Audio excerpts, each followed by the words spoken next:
राष्ट्रीय आंदोलन का संगठन। राष्ट्रीय आंदोलन जो हमारा भारतीय राष्ट्रीय आंदोलन है, जिसमें हम लोगों ने अंग्रेज़ों से जो अंग्रेज़ थे उनसे अपना स्वतंत्रता संग्राम में जो अपनी भूमिका निभाई, लगभग 1857 की क्रांति के बाद से ये राष्ट्रीय आंदोलन का दौर शुरू होता है और जो जाकर 1947 तक चलता है।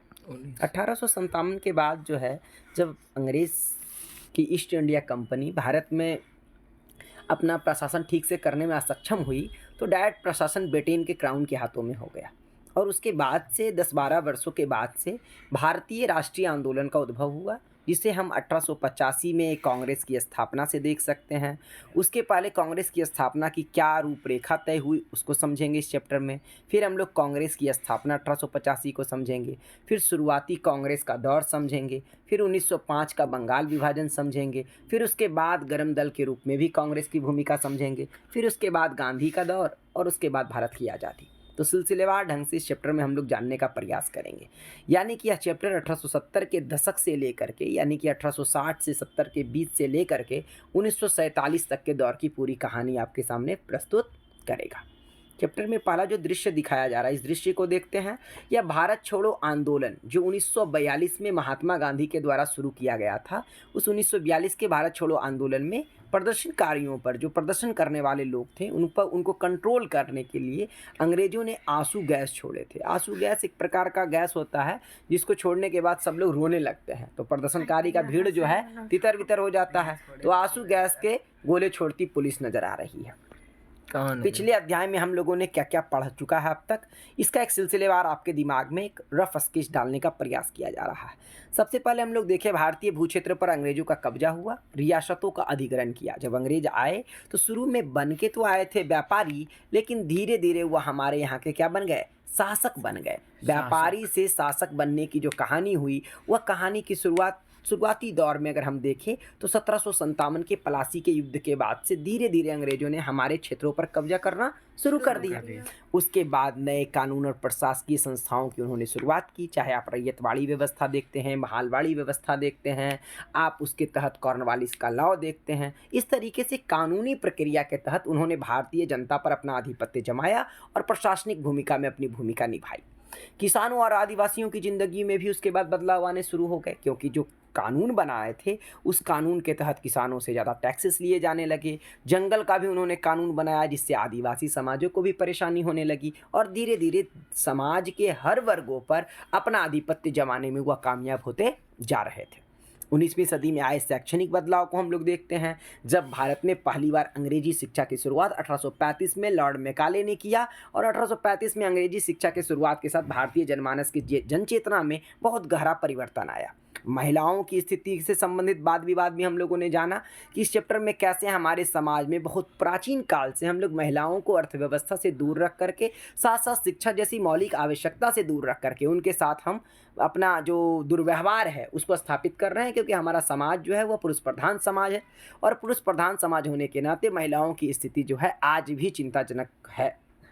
जाति व्यवस्था की चुनौतियां हम लोगों ने देखी कि कैसे भारत की बदहाली में अंग्रेजों की गुलामी के साथ साथ भारत की आर्थिक स्थिति के कमज़ोर होने का एक बड़ा कारण भारत की जातीय व्यवस्था है। सामाजिक और धर्म सुधार आंदोलन देखें कि जब 19वीं सदी के में हमारे समाज में एक ऐसी व्यवस्था को कायम किया गया जिसमें राजा राम मोहन राय, ईश्वर चंद्र विद्यासागर, दयानंद सरस्वती जैसे लोगों ने हमारे सामाजिक सुधार की पहल की और उन्होंने विचार रखा कि ना सिर्फ हिंदू समाज बल्कि मुस्लिम समाज, सिख समाज में भी ये धार्मिक सुधार आंदोलन का दौर रहा।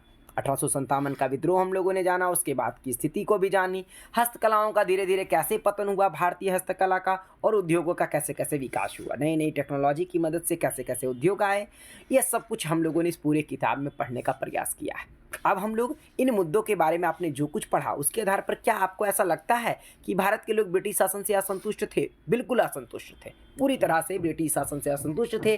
तो एक सिंपल सा फंडा काम करता है, किसी भी पिंड पर यदि आप दबाव दीजिएगा और पिंड दबाव नहीं सह पाएगी तो पिंड कर देगी विस्फोट। और उसी विस्फोट का नाम जो है 1857 की क्रांति हुई। और 1857 की क्रांति के बाद उस विस्फोट के जो परिणाम देखने को मिले वह एक बहुत बड़ा 90 वर्षों तक चलने वाला जन आंदोलन था, जिसमें तरह तरह के नेताओं ने भारत की स्वतंत्रता के लिए अपनी बड़ी भूमिका निभाई। यदि हाँ, तो विभिन्न वर्ग समूहों असंतुष्ट क्यों थे? क्योंकि उनके साथ तरह तरह के जुल्म हो रहे थे, चाहे वह कर के द्वारा अंग्रेज सरकार ज़्यादा कर उगाही कर रही थी या कुछ ज़्यादा उनकी स्वतंत्रता में हस्तक्षेप हो रहा था, उनके ऊपर तरह तरह का शोषण का कार्य चल रहा था। इस तरीके से इनकी असंतुष्टि थी, एकदम एक साफ विषय था। अब हम लोग जिस टॉपिक को पढ़ रहे हैं उस टॉपिक का नाम है राष्ट्रवाद का उदय। राष्ट्रवाद होता क्या है, सबसे पहले इसे समझते हैं। राष्ट्र के प्रति सच्ची निष्ठा, राष्ट्र के प्रति अगर हम निष्ठा की बात करें, यानी कि राष्ट्र के प्रति लोगों में एकाकार की भावना होनी चाहिए, लोगों के अंदर एक समर्पण का भाव होना चाहिए राष्ट्र के प्रति। और ये तभी संभव हो सकता है जब राष्ट्र का प्रत्येक नागरिक अपने आप को राष्ट्र से जुड़ा हुआ महसूस करे, जिसके लिए सामूहिक पहचान को स्थापित करने के लिए एक व्यक्तिगत पहचान की भावना से ऊपर उठकर अगर हम एक सामूहिक पहचान को स्थापित कर दें, जैसे हमारा राष्ट्रीय ध्वज एक सामूहिकता का प्रतीक है, हमारा राष्ट्रीय गान, हमारे राष्ट्रीय जितने भी प्रतीक चिन्ह हैं, ये सभी एक निश्चित प्रतीकात्मक चीज़ है जिसके द्वारा हम राष्ट्र का निर्माण कर सकते हैं, जिसमें ना भाषा की विविधताएं होंगी, ना कोई धर्म का कोई अंतर होगा। यानी कि निश्चित उद्देश्य के लिए जब सामूहिक पहचान की बात की स्थापना होती है तो उसे हम लोग क्या कहते हैं? राष्ट्रवाद। उसके उदय की बात समझेंगे। उपरोक्त बदलावों ने लोगों को एक अहम सवाल के बारे में सोचने के लिए मजबूर कर दिया, विवश कर दिया। यह देश क्या है? सबसे पहले मन में सवाल आने लगा, यह देश क्या है और यह किसके लिए है? इसका जवाब धीरे धीरे इस रूप में सामने आया कि भारत का मतलब है यहाँ की जनता, भारत यहाँ के रहने वाले किसी वर्ग, रंग, जाति, पंथ या जेंडर वाले तमाम लोगों का घर है। अगर हम भारत के लोग, अगर जो हम अपने संविधान की उद्देशिका को अगर देखें तो उसमें पहला शब्द प्रयोग करते हैं हम भारत के लोग। भारत को एक संपूर्ण प्रभुत्व संपन्न समाजवादी पंथनिरपेक्ष लोकतांत्रिक गणराज्य बनाने की जो पेशकश की गई है उसमें हम शब्द का मतलब होता है जहां मैं अपना मैं अहम खो दे और तुम अपना छोटापन खो दो, जहां मैं और तुम अपने मौलिक जो गुण हैं उनको त्याग करके हम के रूप में जब एक साथ शामिल हो जाते हैं, एकत्रित हो जाते हैं, तो राष्ट्र का विकास होता है। यानी कि किसी भी, चाहे वह मैं हिंदू हो, तुम मुस्लिम हो, मैं कोई पुरुष हो, तुम महिला हो, इस तरह की अगर मैं और तुम की अवधारणा, चाहे वह किसी वर्ग का हो, किसी भी रंग का हो, किसी भी जाति का हो, किसी भी पंथ का हो, किसी भी भाषा का हो या किसी भी लिंग का हो, किसी भी जेंडर का हो, वह तमाम लोगों का घर जो है वह भारत का घर है। यह देश, इसके सारे संसाधन, इसकी सारी व्यवस्था उन सभी के लिए है। इस जवाब के साथ वह एहसास भी सामने आया कि अंग्रेज भारत के संसाधनों, यहाँ के लोगों की ज़िंदगी पर कब्जा जमाए हुए हैं और जब तक नियंत्रण खत्म नहीं होता यहाँ के लोगों का भारतीयों का नहीं हो सकता। अगर भारत को भारत का बनाना है तो हमारे देश के जितने भी नेता थे उन्होंने कहा कि अगर हिंदुस्तान हिंदुस्तानियों का होना चाहिए तो सबसे पहले ये जो विदेशी शक्ति है, ये जो अंग्रेज हैं, इन्हें हमें अपने देश से बाहर निकालना होगा। और इसके लिए जो एकजुटता से प्रयास किया गया वह राष्ट्रीय आंदोलन का स्वरूप है। यह चेतना 1850 के बाद बने राजनीतिक संगठनों में साफ दिखाई देने लगी। 1870 और 80 के दशकों में बने राजनीतिक संगठनों में यह चेतना गहरी हो चुकी थी कि अब हिंदुस्तान को अंग्रेजों से मुक्ति दिलानी है, भारत जो है वह भारतीयों के लिए होना चाहिए।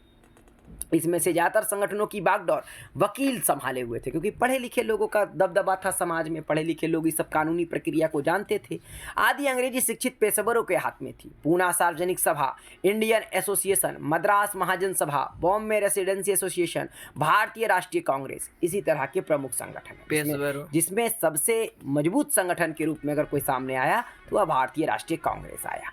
पेशेवर मतलब होता है जो पेशा में है, अंग्रेज के शिक्षित पेशेवर लोगों के हाथ में, मतलब कोई वकील का काम कर रहे हैं, कोई मुनीम का काम कर रहे हैं, यानी कि अंग्रेजी भाषा के प्रति जो शिक्षित थे, जिन्हें अंग्रेजी भाषा भी आता था, कानूनी प्रक्रिया को समझते थे। देखिए होता क्या था उस समय कि कोई भी संगठन बना करके बातचीत करनी होती थी अंग्रेज से।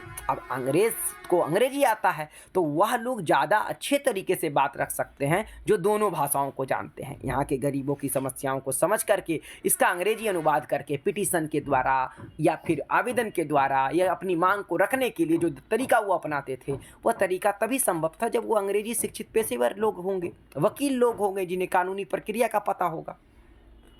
पूना सार्वजनिक सभा, नाम जरा गौर से देखिए, नाम में ही बहुत कुछ छिपा हुआ है। यहाँ पर एक शब्द लिखा गया है सार्वजनिक, जिसका मतलब होता है सब लोगों का, सभी के लिए। सर्व मतलब सभी, जनिक मतलब लोगों का। हालांकि इनमें बहुत सारे संगठन देश के खास हिस्सों में काम कर रहे थे, लेकिन अपने लक्ष्य को भारत के सभी लोगों का लक्ष्य बताते थे। भले ही पूना सार्वजनिक संगठन जो है वह महाराष्ट्र के पूना वाले इलाके में कार्यरत होगा, लेकिन उन्होंने सार्वजनिक संगठन के द्वारा इस बात को प्रस्तुत किया कि नहीं भैया, हम पूरे देश की एकता और अखंडता को साथ लेकर के पूरे देश की आज़ादी का प्रयास कर रहे हैं। उनके मुताबिक उनके लक्ष्य किसी खास इलाके, समुदाय या वर्ग के लक्ष्य नहीं थे। वे इस सोच के साथ काम कर रहे थे कि लोग संप्रभु हों। संप्रभु मतलब होता है अपना मालिक स्वयं, बाहरी कोई भी दबाव से मुक्त। वैसे व्यक्ति को, वैसे राष्ट्र को हम लोग क्या कहते हैं? संप्रभु। भारत जो है आज़ादी मिलने के बाद एक संप्रभु राष्ट्र है। मतलब हम अपने देश में वैसा कोई भी कानून बना सकते हैं जो हमारी संसद चाहेगी, जो हमारी देश की जनता चाहेगी। हम पर किसी भी विदेशी शक्ति का दबाव नहीं हो सकता है। संप्रभुता एक आधुनिक विचार है, राष्ट्रवाद का बुनियादी तत्व है। अगर कोई भी राष्ट्र तभी सक्सेस हो सकता है जब उसके पास संप्रभुता होगा। कोई राष्ट्र के लिए 2-3 बुनियादी तत्व हैं, जैसे उसकी एक निश्चित सीमा होनी चाहिए, उसके अंदर लोग होने चाहिए, उसकी एक कानून व्यवस्था होनी चाहिए, उसका एक शासन व्यवस्था होना चाहिए, लेकिन साथ ही साथ वह एक संप्रभु राष्ट्र होना चाहिए। यानी कि उस पर किसी भी प्रकार का बाहरी हस्तक्षेप, कोई भी कदम उठाने से उसे रोक नहीं सकता है। ये संगठन इस धारणा से चलते हैं कि भारतीय जनता को अपने मामलों के बारे में फैसले लेने की आज़ादी होनी चाहिए, चाहे वह शासन का चुनाव हो, प्रशासन का चुनाव हो। अपनी विधि व्यवस्था को नियंत्रित करने का अधिकार देश की जनता के पास होना चाहिए। 1870 और 80 के दशकों में ब्रिटिश शासन के प्रति असंतोष, ये स्वाभाविक सी बात है, क्योंकि अंग्रेजों ने हम पर तरह तरह का जुल्म किया, और इसके कारण जो और धीरे धीरे वह क्या हो गया, गहरा हो गया, गुस्सा और बढ़ गया, क्योंकि उसमें कुछ कारनामे उन्होंने कर दिए। उन्होंने एक कारनामा कर दिया, 1878 में उन्होंने आर्म्स एक्ट पारित कर दिया, जिसके तहत किसी भी भारतीयों को आर्म्स रखने का अधिकार नहीं, आर्म्स मतलब हथियार रखने के अधिकार से वंचित कर दिया, जिसके जरिए भारतीय द्वारा अपने पास हथियार रखने का अधिकार छीन लिया गया। उसी साल वर्नाकुलर प्रेस एक्ट लगा दिया गया, मतलब एक ऐसा एक्ट जिसके द्वारा अगर आप कोई भी चीज़ अंग्रेजों के खिलाफ अपने समाचार पत्र, पत्रिका वगैरह में छापते हैं, तो पहले अंग्रेज अधिकारी उसको पढ़ेंगे और उनको किसी भी प्रकार की आपत्ति होगी, अगर आलोचना आप करेंगे सरकार की आलोचना, तो आपको वह छापने से रोक देंगे, जिससे सरकार की आलोचना करने वालों को चुप कराया जा सके। इस कानून में प्रावधान था, अगर किसी अखबार को कोई आपत्तिजनक चीज़ छपती है तो सरकार उसकी प्रिंटिंग प्रेस, सारी संपत्ति को जब्त कर सकती है, कब्जे में ले सकती है, उसका सारा खजाना को पकड़ सकती है, उसके सारे पैसे को रख सकती है। 1883 में सरकार ने एक और बिल ला दिया जिसका नाम रखा इल्बर्ट बिल। इसको लेकर काफ़ी हंगामा हुआ। इस विधेयक में प्रावधान किया गया कि भारतीय न्यायाधीश भी ब्रिटिश और यूरोपीय व्यक्तियों पर मुकदमा चला सकते हैं, ताकि भारत में काम करने वाले अंग्रेज और भारतीय न्यायाधीशों की भी समानता स्थापित किया जा सके। एक इल्बर्ट बिल के द्वारा एक बढ़िया कानून लाया गया कि जो इंडिया के जज थे, वह जज साहब भी क्या कर सकते हैं, कानून बना सकते हैं, मतलब न्याय ले सकते हैं। किनके खिलाफ? अंग्रेजों के खिलाफ भी। जैसे मान लीजिए कोई अंग्रेज अधिकारी है, वह कोई मान लीजिए किसी भारतीय के साथ मारपीट कर दिया, भारत वाला उस पर केस कर दिया अंग्रेज पर, तो वो अंग्रेज का पहले क्या होता था, अंग्रेज ही केस लड़ते थे, अंग्रेज ही जज होते थे। तो जब जज अंग्रेज होते थे तो इसको माफ देता था, कम कर देता था सज़ा। लेकिन जब भारतीय जज होंगे तो वह बात सामने आएगी कि इन्होंने कितना बड़ा पाप किया है। लेकिन अंग्रेज इसका विरोध कर दिया। अंग्रेजों की विरोध की वजह से सरकार ने यह विधेयक वापस ले लिया। जो कानून बनाया था कि जो भी भारतीय न्यायाधीश, भारतीय जज अगर हैं, तो वह भारतीय जज भी अंग्रेजों का केस में, मुकदमा में, अपना न्याय प्रक्रिया में भागीदार हो सकते हैं। लेकिन अंग्रेज लोग बोलने लगे नहीं, अंग्रेज का खाली अंग्रेज होना चाहिए, और सरकार वापस ले लिया। तो भारतीयों को इस बात पर विरोध किया। भाई को मतलब है कानून सबके लिए बराबर होना चाहिए, न्याय में सबका अधिकार है। इस घटना से भारत में अंग्रेजों के असली रवैये का पता चलता है कि उनका मूल रवैया था भारत का शोषण करना। और ये जो 4-5 घटनाएं हैं, देखिए पूछेगा आपसे, अगर पूछ सकता कि 1870 से 80 के दशक में आखिर ऐसा क्या किया अंग्रेज की जिससे गुस्सा बढ़ गया, तो पहला काम किया, आर्म्स एक्ट लगा दिया। इन सारे बिंदुओं को ध्यान से देखिए। पहला काम कर दिया, आर्म्स एक्ट लगा दिया। दूसरा काम क्या कर दिया 1878 में, आर्म्स एक्ट। दूसरा काम कर दिया, वर्नाकुलर प्रेस एक्ट लगा दिया। तीसरा काम क्या कर दिया, इल्वर्ट बिल जो लागू हुआ था उसको वापस ले लिया। ये 3 काम जो बता रहे हैं। वर्नाकुलर प्रेस एक्ट के तहत हम लोग क्या देखें कि कोई भी आपत्तिजनक चीज़ नहीं छाप सकते हैं। आर्म्स एक्ट के तहत क्या देखें, कोई भी सम हथियार नहीं रख सकते हैं। और इल्वर्ट बिल के तहत जो भारतीय न्यायाधीश भी ब्रिटिश यूरोपीय व्यक्तियों पर मुकदमा चला सकते थे, इसको उन्होंने अंग्रेजों ने क्या कर लिया, वापस ले लिया कि नहीं ये कानून नहीं बनेगा। फिर वापस ले लिया तो भारतीयों ने भी इसका विरोध किया। इस तरीके से ये जो 3 कानून है, 1883 का इल्वर्ट बिल, 1878 का आर्म्स एक्ट और उसी समय का वर्नाकुलर प्रेस एक्ट, 1878 का ही। तो 1878 का ही वर्नाकुलर प्रेस एक्ट, 1878 का आर्म्स एक्ट और 83 का इल्वर्ट बिल, इन सारी चीज़ों से साफ पता चलता है कि गुस्सा और भड़केगा। और इसी भड़कते हुए गुस्से का एक परिणाम हम लोगों को देखने को मिला, हुआ था 1885 में कांग्रेस पार्टी की स्थापना। भारतीय राष्ट्रीय कांग्रेस की स्थापना हुई और उस भारतीय राष्ट्रीय कांग्रेस की स्थापना के पीछे लोगों का क्या योगदान था, इनको समझते हैं। पढ़े लिखे भारतीयों के एक अखिल भारतीय संगठन की जरूरत पड़ी कि जो पूरे भारत का नेतृत्व करे, ऐसा पढ़ा लिखा लोगों का एक समूह होना चाहिए। परंतु इल्वर्ट विधेयक ने इस चाह को और गहरा कर दिया। जब 1883 का इल्वर्ट विधेयक आया तो लगने लगा कि नहीं भारत, ये तो अंग्रेज तो और हम पर दमन का काम कर रहा है। तो 1885 में देश भर के 72 प्रतिनिधियों, 72 कितने लोग, 72, 1885 की बात है, 72 लोगों को बम्बई में, कहाँ, बम्बई में सभा करके एक राष्ट्रीय कांग्रेस की स्थापना का फैसला लिया गया। भारतीय राष्ट्रीय कांग्रेस की स्थापना 1885 में हुई, जिसमें 72 प्रतिनिधि बम्बई में सभा किए थे, जिसमें सबसे प्रमुख नेता दादा भाई नेहरू थे, फिरोज शाह मेहता थे, बदरुद्दीन तैयब जी थे, WC बनर्जी थे, सुरेंद्र नाथ बनर्जी थे, रमेश चंद्र दत्त थे, एस सुब्रमण्यन अय्यर थे। ये सारे लोग जो थे भारत के उस समय गणमान्य लोग थे और इन्हीं लोगों के फैसले के साथ जो है इसकी स्थापना की गई। प्रायः बम्बई और कलकत्ते के ही लोग थे, क्योंकि ये अधिकांश लोग जो थे, ये पढ़े लिखे जो लोग थे, ये अधिकांश लोग कहाँ के थे, बम्बई और कलकत्ते के थे।